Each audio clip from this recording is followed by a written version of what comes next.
Today we are discussing the second ERC report. The topic is devolution of real terms.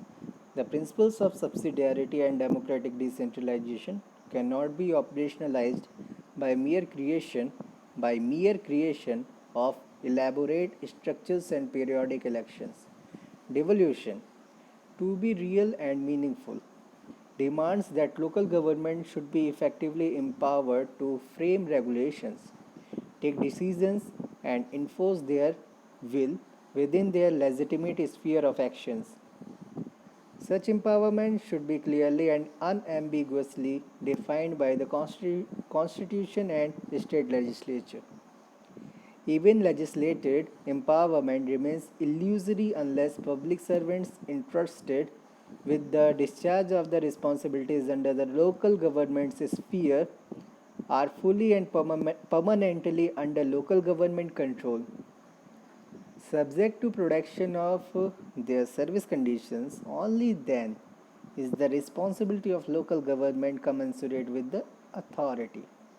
Finally, fiscal devolution to the local governments must meet two standards.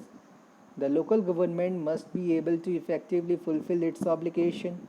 There must be sufficient room for flexibility through untied resources to establish priorities, devise new schemes, and allocate funds. Equally important, there must be both opportunity and incentive to mobilize local resources through local taxes, cess, and user fees subject to norms of financial propriety and accountability. While devolving, while devolving funds to local governments, it needs to be ensured that issues of the regional equity, interstate as well as intrastate, and minimum entitlement of citizens across the country, the rights guaranteed to citizens under the Constitution, and the legitimate expectations of a better life and reasonable opportunity for vertical mobility to all children are similar across the country. Therefore, the devolution package to local governments must go beyond the per capita norms and should take into account certain benchmarks regarding quality of life and services.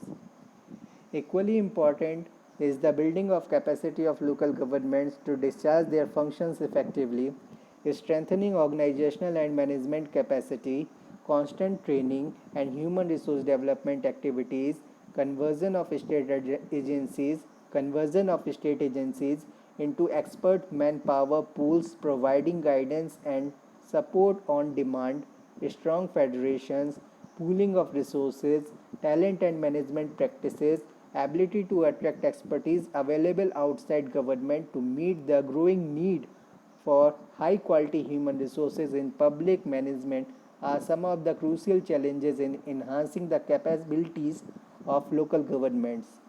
Finally, real empowerment not only demands devolution and capacity building, but strategies also need to be evolved to overcome the resistance of the state executives and governments as the compulsions of the real politics often preclude the possibility of any serious measures to enable local governments to function as institutions of self governance.